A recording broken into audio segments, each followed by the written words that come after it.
So you can already assume what's gonna happen here. I'm reviewing Milk Money, and I'm doing this to reinstate my anime titty license. There. Can I have it back now? And he died inside my arms, blood all on my shirt. Wake up in the morning, I got murder on my mind.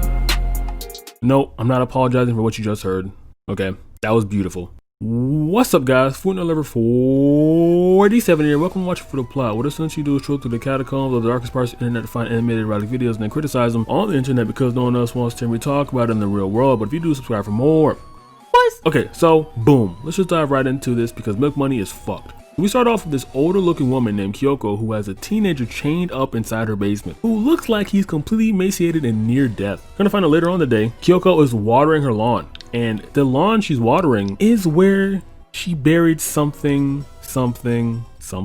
Red flag number 1. So we come to find out that Kyoko started this entire hunting and obsessive tirade after becoming a wet nurse. Now, what is a wet nurse in this specific context? I'm not Googling that. Do not Google that, okay? I'm just going off what they told me. It's someone who lactates for mothers who can't, basically breastfeeding. After that scene, Kyoko sends nudes to a college student who looked identical to the teenager she buried, and his name is Toji. The reason she's sending said photos is because she wants to get into contact with him yet again because, in her words, she needs to be milked. Disgusting. So she tells her daughter, who's named Marika, that a boy whom she breastfed way back in the day, while she's a wet nurse, might be going to her school. Marika says, "Oh, really?" What Kyoko doesn't tell her daughter is 2 things. 1, that she sent that same boy nudes, and 2, she was caught in the act of fucking him while he was a child. So Marika finds him, hits it off, and basically tells him to visit her house to meet her mother. He's obviously down for that, so he goes, and before they enter the house, Marika is like, "Hey, la la la la," whispering sweet nothings in his ears, insinuating that they will bump uglies later on that night. After dinner, she's noticing how much more energetic he is with her mother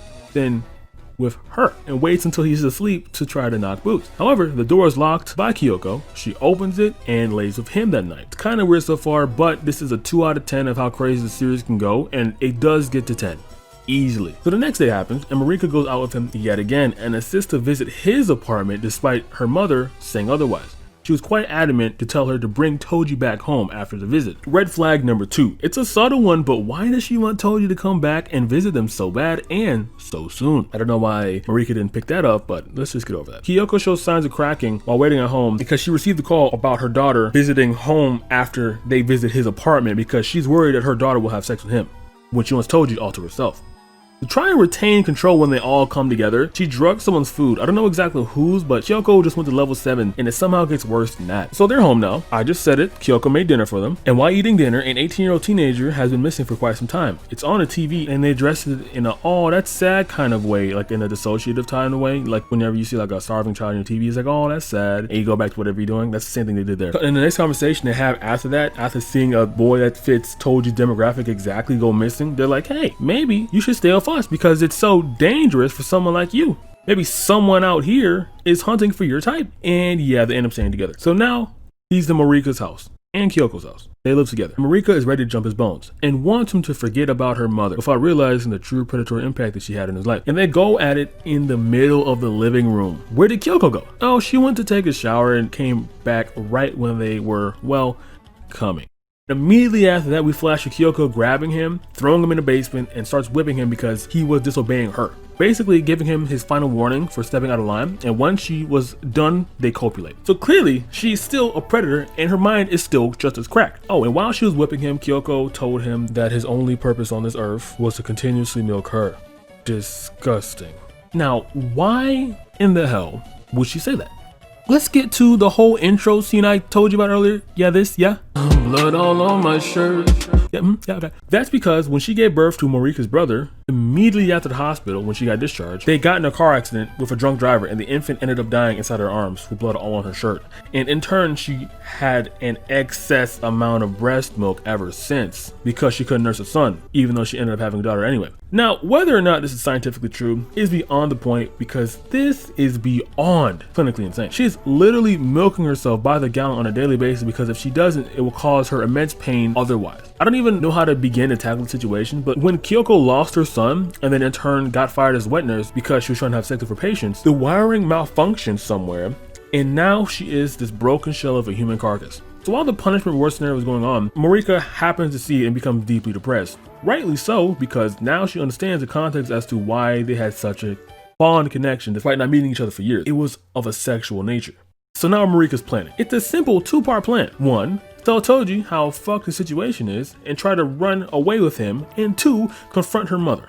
Now, after convincing him, she decides to go and confront her mother and basically says, I saw what you did down there. It's pretty bad. So me and him are going to disassociate from you and you're not going to contact us anymore. You'll never be able to see him again. Sorry, Mom, but this is how things will have to be. And hey, you know, once it gets all better, you will be able to see him in the future. So I'm gonna go to bed now. So as I mentioned, Kyoko has gone off the deep end. And the moment I saw this, I'm like, there's no way this is going to...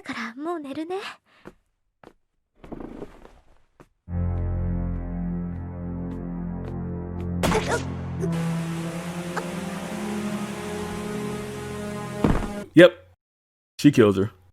Who saw that coming? Cops pull up and they're looking for Shinji, the 18-year-old boy that went missing on the TV. They don't go to her house, they just walk by. Obviously, Kyoko has to hide because Kyoko is the main reason why Shinji is missing. You know, since he fucking killed him. A few days go by and Toji has had no contact with Marika, so he tries to call her cell phone. No luck, and he decides to swing on by and sees her room. Nothing. He turns around and sees Kyoko standing there menacingly. He tries to talk his way out of her bad attitude, but she throws him back in the basement to become another emaciated victim. And why is this the case? Because she had Marika's phone. The day she was killed, Toji tried to contact her that same day, and she saw it. So, when she confronted Toji about that, she snapped. And after she snapped, she decides to only feed him breast milk and violate him for weeks upon weeks, upon weeks, upon weeks, until he dies of malnutrition and overexhaustion. And once he dies, he's buried next to Marika and Shinji. At the end of all this, the cops who are looking for Shinji come back to her house specifically to, you know, canvass the place, ask her about if she saw Toji around, because it's been quite some time since Toji has gone missing, has been reported gone missing. And while looking around her house, while she was talking to them, they find a necklace of some sort that must have belonged to either Shinji or Marika, I don't know, an amulet. And when they confront Kyoko about it, she has a knife behind her back, insinuating that she is going to kill them. And I have to say insinuating because that's where the series ends. So, what have we learned today, folks? Predators come in all shapes and sizes, and they will blame everything on their misfortunes to excuse any of their wrongdoings, no matter how awful said wrongdoings are. And you know what? This is heavy School Days vibes. Like, I'm genuinely speechless. This is crazy. Alright guys, I don't have an outro, but if I did, it wouldn't matter because don't make it far into the video. Good night. And he died inside my arms, blood all on my shirt. Wake up in the morning, I got murder on my mind. AK-47, Max 11, Glocks and Nas, and all these pussy niggas hating, trying to knock me off my grind. But I won't let them do it. I got murder on my bitch, I got murder on my mind.